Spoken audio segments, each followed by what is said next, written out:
नमस्कार। आप सभी का एवी क्लासेस में स्वागत है। आज हम पढ़ेंगे पादप जगत का दूसरा भाग फेनेरोगैमी के बारे में। फेनेरोगैमी जो फूल वाले पादप होते हैं, ये दो प्रकार के होते हैं, जिम्नोस्पर्म और एंजियोस्पर्म।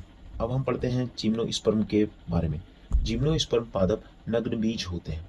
पादप शरीर, जड़ तथा पत्ती के रूप में बटा होता है। इन पादपों का तना शाखित रूप में हो सकते हैं। जिम्नोस्पर्म बहुवर्षीय, काष्ठकीय, झाड़िये तथा वृक्षों के रूप में पाए जाते हैं। इनमें परागण वायु के द्वारा होता है तथा इनमें संवहन उत्तक भी पाया जाता है।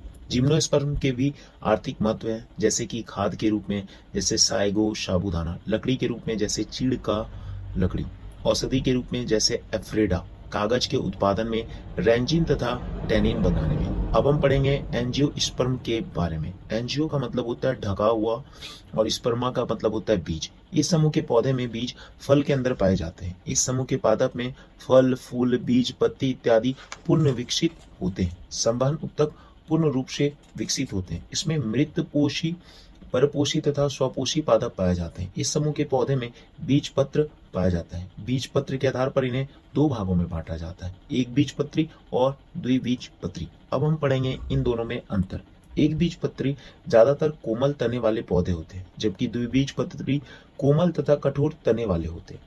एक बीजपत्री के भ्रूण में केवल एक बीजपत्र होता है, जबकि द्विबीजपत्री के भ्रूण में दो बीजपत्र होता है। अंकुरन के समय एक बीजपत्री में एक पत्ती के रूप में होता है, जबकि द्विबीजपत्री में अंकुरन के समय दो पत्ती के रूप में होता है। एक बीजपत्री में तने अशाखी तथा मांसल होते हैं, जबकि द्विबीजपत्री में तना शाखी तथा कठोर होता है। एक बीजपत्री में रेशेदार जड़ें पाए जाते हैं, जबकि द्विबीजपत्री में मूसला जड़ें पाई जाती हैं। एक बीजपत्री समांतर सिरा विन्यास पाया जाता है, जबकि द्विबीजपत्रियों में जलिका रूपी शिराविन्यास पाया जाता है।